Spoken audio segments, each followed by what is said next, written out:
The funny thing is that uh, our entire generation is screwed, Brian. like we're just lucky that there were no like readily available cameras Oh, back when dude. we were kids. Ain't kidding. My goodness, the all of Gen X, most of the millennials, a good solid chunk of those, especially those born in the 80s, all screwed, all screwed.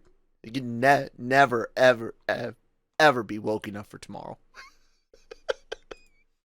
What a way to start out the anime show, right? Yeah.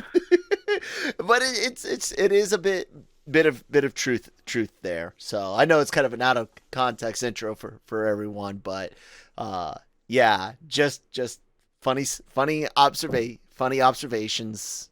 Just having grown up through the late 80s into the 90s and into the early 2000s, and just been like, wow, yeah. Whew.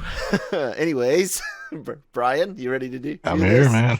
Cool, dude. Let's do it.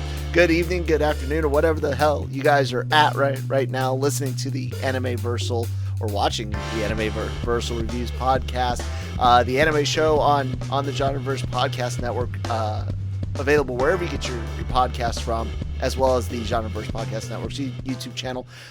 Brought to you by LRM Online, sponsored by Grow Generation, where the pros go to grow. There's already a link down below. If you're on the website, it's here on the page, but we'll talk about them in a little bit later in the episode. I'm Kyle Malone at that Kyle Malone on Twitter. My wife Christine not here today, not doing so hot again. But our partner in crime over there, Brian, is here, and he's got a YouTube channel. Brian, say something about it. Pulp Mythos, Snowfall coming soon. We'll be covering that. There you go. So yeah, guys, and we're here to talk about Sabikui Bisco episode 5. Something that Christine was insistent would be the last episode. I'm like, it's not going to be the last episode. I'm telling you, they just probably don't have like an official episode count out or whatever. But and they might be taking a break. I have no idea. Hopefully not. But that's what we're here to talk about. If you guys have been following along with all of our reviews, thank you so much. Do take a moment, follow or subscribe, leave reviews, all of that, and yeah, we would really appreciate it. This show, dude, is, I still say, it's like one of the fastest anime out there. Like, I never feel like it almost feels like I'm watching a 15-minute like Adult Swim cartoon instead. This episode was like 2 or 3 episodes combined. Like even more, so like you said, it's such a rapid pace series. This one was even more extreme and had multiple brilliant set pieces in the course of 22 minutes.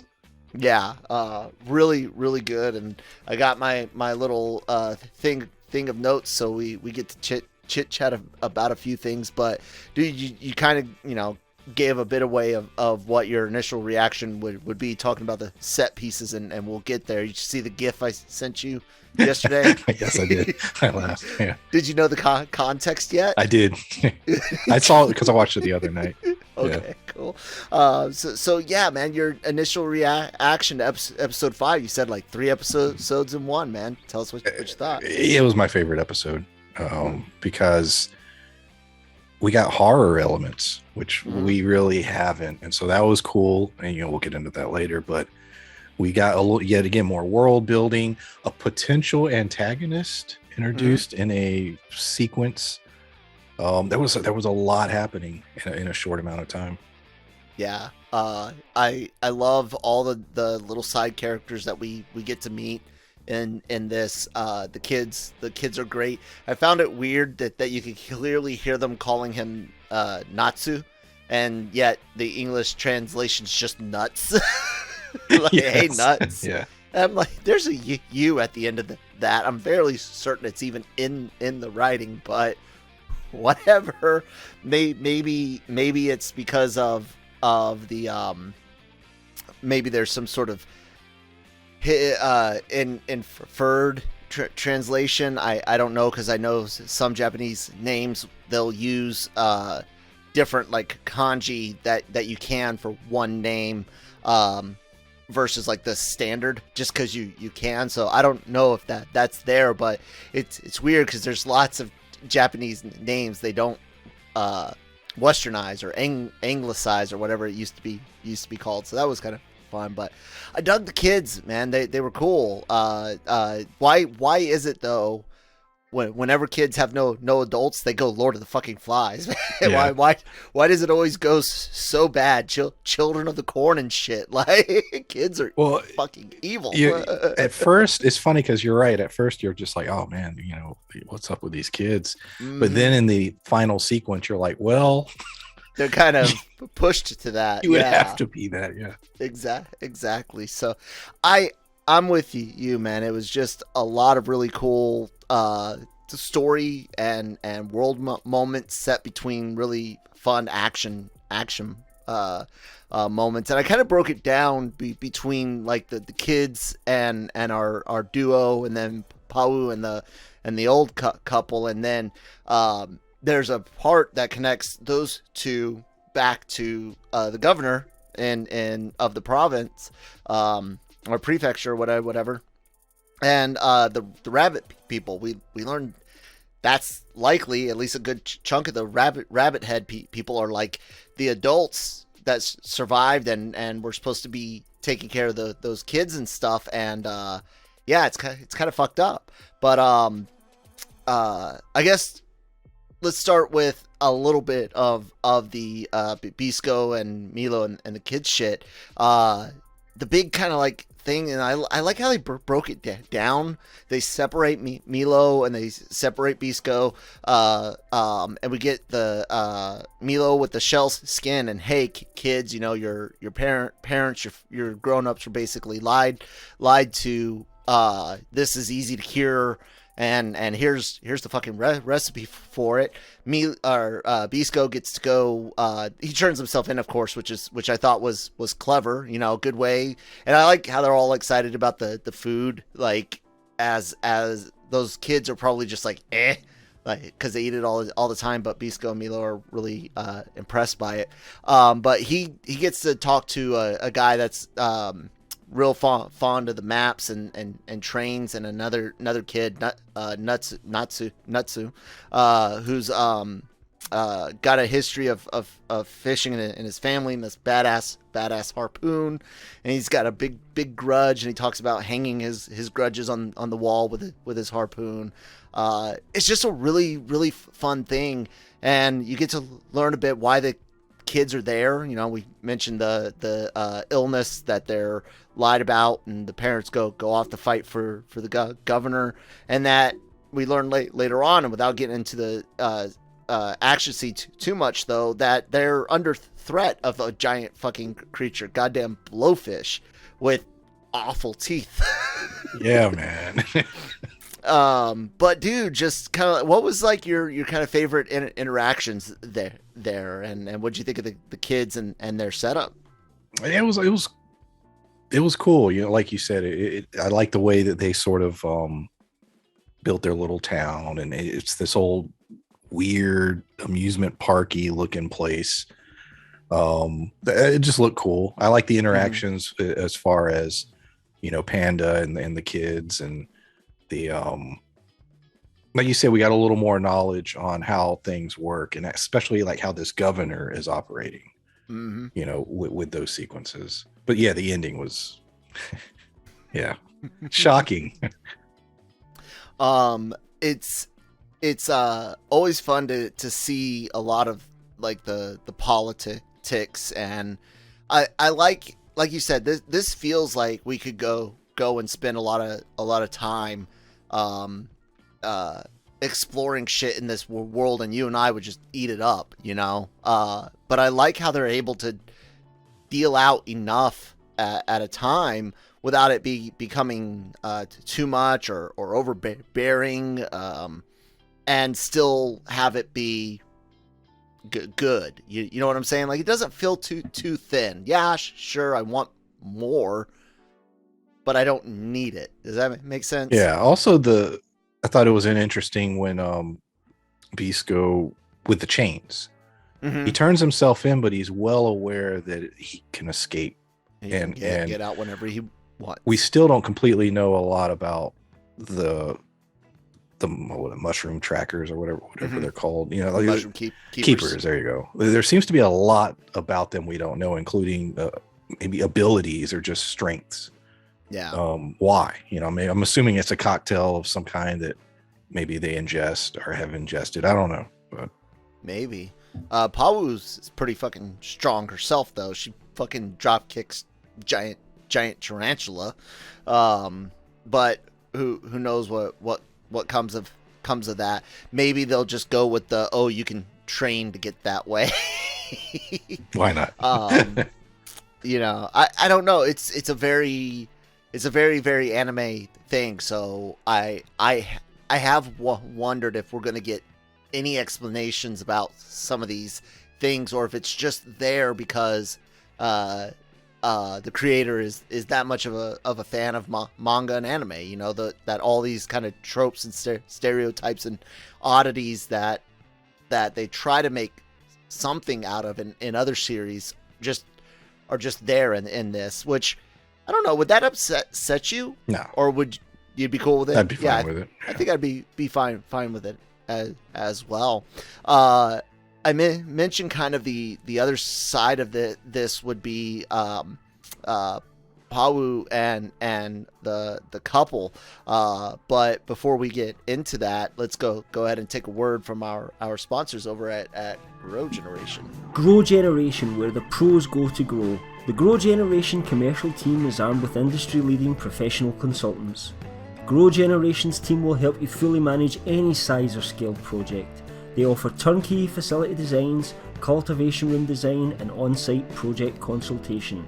Go to www.growgeneration.com, where the pros go to grow. All right, thank you guys so much for sponsoring the episode as usual. Check them out in the link below. And yeah, so while the duo are doing what they do, Pawu has, you know, her own mission, which is to stop them from doing what they're doing. So she's got to catch up to them. And then on the way there, her bike breaks down. She runs into this odd place. There's bodies, and then all of a sudden a body drops out of nowhere. There's this old couple being, you know, fucked with by tarantula dude. Like, I'm used to weird shit in this show already, but there's still something awful about giant spiders, isn't there? Yeah, well, it was great because I don't know if you paid attention to the blood splatter when the body hit the ground. That was very graphic. Yes. The show hasn't really done that, you know. No, it's TV-14. Yeah, and that was one of those like, oh, what's going on here? And then to get to the spider, which was done very well, very horrifying. I thought that was the end of the horror elements. No. And to realize, yes, her entire story, this episode was nothing but a horror film. And I thought that was really cool because it worked very well, and I was very surprised. Yep. As it went on. The old couples basically lure people away to take their stuff. Essentially, we find that out. They live in this like hollowed out hill, and they try to poison her, and she goes off to fix her bike, and they're expecting her to like faint, fall out or whatnot, when she stumbles upon like body parts and stuff, like fucked up shit. When she goes to confront them, though, dude, the part that got me is the fucking like exploding dust zombie breath. What the fuck? Know. But before that, when she comes in there, it's the red lighting, very horror thing to use red lighting. Red invokes senses of danger in humans because of people think it's linked to like the sight of blood. So red is a warning sign for humans, but it's also used in a lot of nightmarish and hellish imagery because fire is referenced in a lot of theological things dealing with demons and hell and whatnot. So it's not an accident to use a red filter, so to speak, for this animation. And as much as of a horror fan I am, I get to talk on a lot of these shows about all sorts of shit. So, but Brian, this horror stuff, man, dig into it. Well, from the entering like the cave or whatever and going in and hearing the TV in the background. I mean, I had no idea they were going in this direction. All the bodies posed, all like dead. And then, like you said, when the confrontation happened, they had these, I was confused as to what they were, like people they had taken, and they, like you said, they were all like zombies. I still don't understand the rules of these giant creatures in their world. You know, with the giant spider. But yeah, they were trying to get her. The poisoning didn't work, and you know, she was able to get out of it. But from the knives to the just every part of it, I was just like, oh my god, yeah, this is cool. I want more of this in the show. Yeah. And then and then it's one of those things where it's so horrifying, but then, you know, going back to even the final stuff on the other side of the story, that shit was equally horrifying, but for different reasons. Completely different reason. The old couple, man, when she gets out of it, I found it so creepy. They were just like, you know what? We had a good run. We're gonna go into our hole.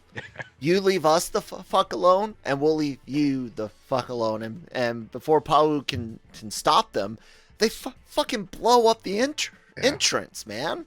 Like they're like, okay, it's cool. The world sucks. We had our fun, and that to me is very, very disturbing. And I almost wish we could get like a epilogue of like 2 years into their solitude, like what are they doing to each other? Yeah. That's a horror episode in and of itself, man. Yeah, it was just crazy to see it, but it didn't take me out of the show, and it still felt like I was in the same world, you know? Yeah. So I dug that quite a bit. The other, you know, big thing to talk about, of course, is the largest action that we get in this episode, and that's the blowfish attack. And dude, it is, right? I was like, when they started talking about it, and he's like, "There's the school of flying blowfish will come and devour the town," and I'm like, "The what?" And then you see the things coming. You're just the look of hopelessness. Am I watching? The children, I mean, they had lost all hope. Like when they saw them, they're like, "We're done. We're done. We were trying to get weapons to." That's the whole thing. Because after I like how the kids are making logical decisions, and they're like, "Look, dude, we appreciate you helping us. We would love to let this man go. But we need the money for weapons for the fucking blowfish." and that means your dude's going to jail. But the blowfish show up, and of course Beasko can break out of the things, and then you hear the theme music starting to kick in, which is always fun when they do it in things like this. And he's using dude's dad's harpoon, Natsu's dad's harpoon, which is supposed to have all this sentimental meaning and stuff. And Beasko's like, "Yeah, dude, it does. So fucking use it." He says even use it up and send it to your old man in the afterlife. Takes down all those blowfish, man. It was kind of cool. But dude, when they get shot and they have giant mushrooms growing through them, they let out the worst sounding screams and just these awful humanoid mouths with round, flat, gnashing teeth. Oh my god. I'm trying to think what other creature would be horrifying giant, like, you know, that we're going to see in this show. I don't know, man. I dug everything about it. The archery, of course, is cool. The interaction with the kids. I don't know, man. What do you got to say about blowfish attacks? It was a great sequence. Unexpected, surprising, and like you said, because then I started like, well, how do they like just run indoors? But then you see how they come in and like grab the kids, and like, oh no. Now my question is this: is that whole town now like stocked on fugu for a while? Yeah, I know, right? Do they know how to and does the mushrooms taint it? Because that's a lot of fucking food right there. Yeah.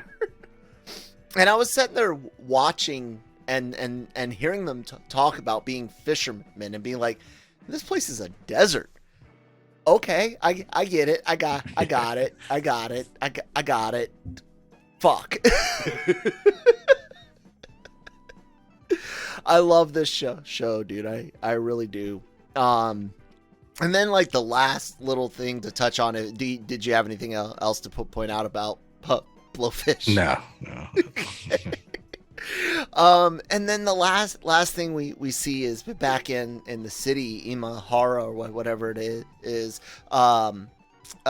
They governors there. They've been on the search for Jabi, and he pulls a cool trick, man. Like a really neat trick to if you've got a group of armored. And this is not something that I can't think of somewhere I've seen this, but as soon as he did it and I saw what happened, I was like, oh, dude, that's smooth.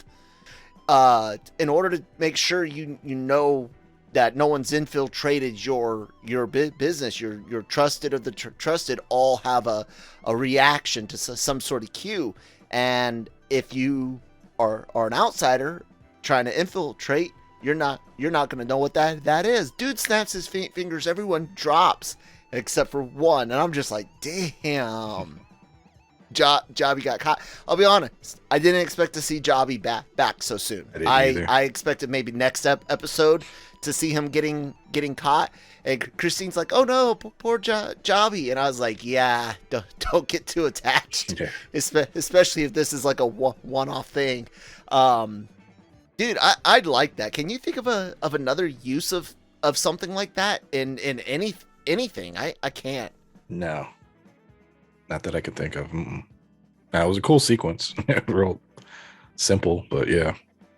Yeah. So, I don't know. No, man. What do you think's going on with the governor?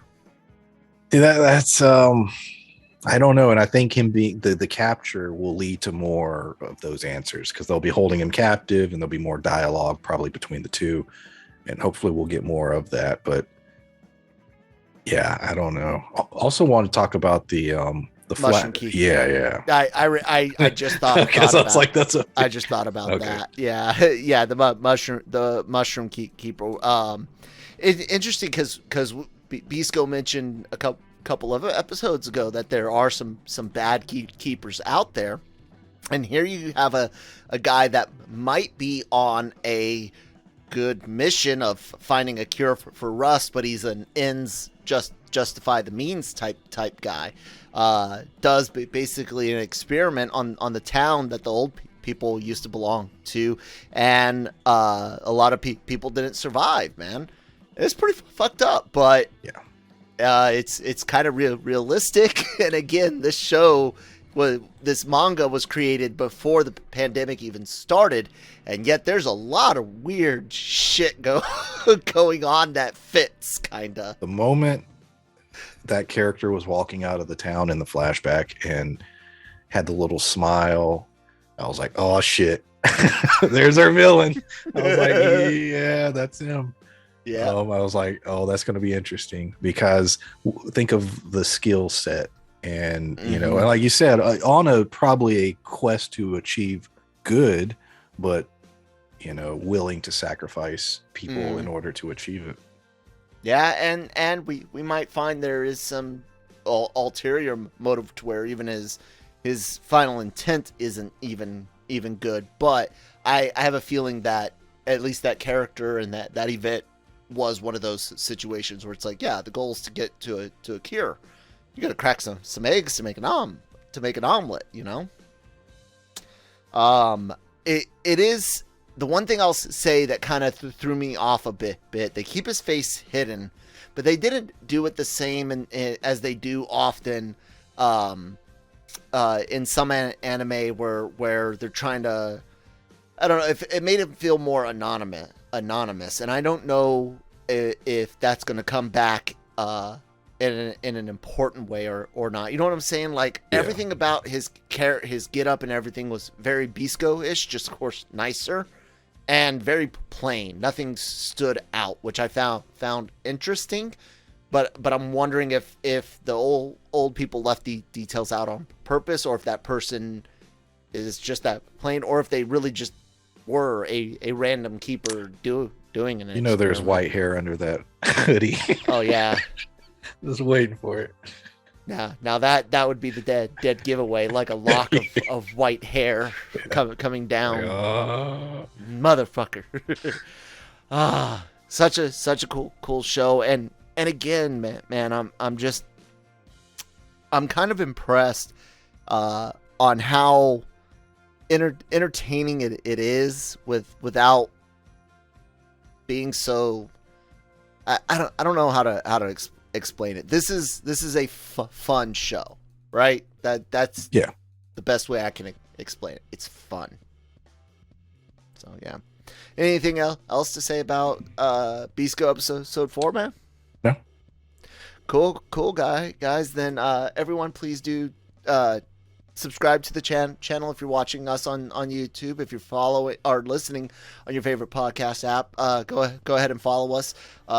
If you could leave some reviews or stars, thumbs ups, and even negative shit. If you at least give us some criticism, even if it's like, hey, I hate your face. Okay, cool, great. There's an audio version. And then check out the websites, lrmonline.com, genreverse.com. All of our social media information's clickable and in front of your face, and also at the end screen. So yeah, check all of that out. And thanks to Grow Generation again. Brian, you mentioned your YouTube channel. What show you got coming up now? What's Snowfall's coming up. I just did a review for Raised by Wolves season 2's premiere. So check that out. That's weekly? Yes. How many episodes is I think it's going to be Wolves? I think 6. Okay. Yeah, it's going to be a little shorter, but okay. You were a big fan of that. I love season 1, and season 2 started great. So cool.